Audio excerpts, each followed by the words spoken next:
Today I am going to tell you my real story. I was 29 when I learned that heartbreak doesn't always come loudly. Sometimes it arrives quietly, like a whisper you pretend you didn't hear. I work at a hotel, and people say it's easy to hide your feelings behind a front desk smile.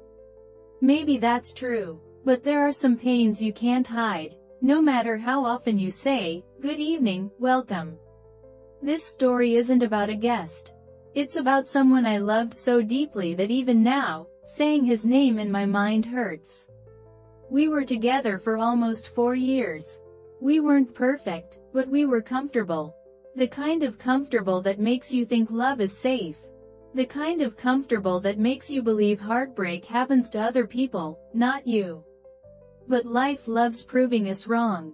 I started noticing things, small things that didn't hurt at first, but slowly started digging into my heart. He stopped calling me during his lunch breaks. He stopped sending those "reach home safely" messages. He stopped noticing when my voice sounded tired after a long shift at the hotel. It was the silence that hurt the most. Not the absence of words, the absence of effort. And yet, I stayed. Because when you love someone deeply, you make excuses for their distance until you no longer recognize yourself. One night, after my shift ended past midnight, I walked home with a strange heaviness in my chest. The city lights felt blurrier than usual. Maybe because I already knew what I was about to find, even before I saw it. When I unlocked my apartment door, the first thing I noticed was the smell, a perfume that wasn't mine. Sweet, floral, familiar, but not mine. My heart started beating too fast, but my feet carried me forward like they didn't care about consequences. And then I saw it. Not him, not her. Just something small, almost meaningless, but it hit me harder than anything else ever had. A bracelet. Silver. Delicate. With a tiny heart charm. A bracelet I had seen before, on the wrist of a girl he once called, just a friend. I picked it up like it was a piece of broken glass. And in a way, it was. It sliced me silently, deeply. I didn't scream. I didn't cry. I didn't even wake him up. I just sat on the floor, clutching that bracelet like it was the last piece of truth I needed. He woke up to silence. He tried to explain. Of course he did. People always explain when they realize they've been caught, not when they realize they've been hurting someone. But I didn't want explanations. I wanted honesty from the beginning, not the end. I walked away that night.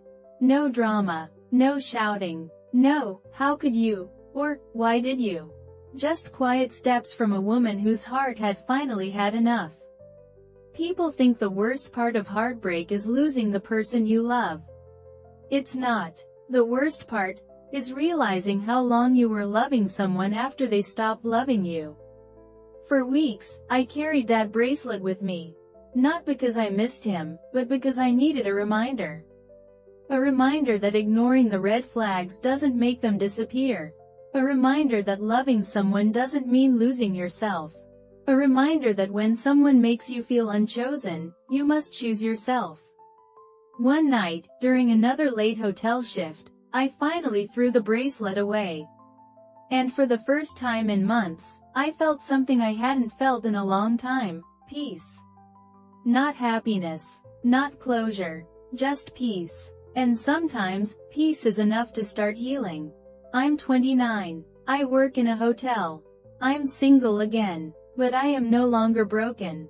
Because heartbreak didn't destroy me, it taught me something. Never love someone so much that you forget to love yourself first. The video, please hit the like button and subscribe for more interesting stories. Keep yourself always happy.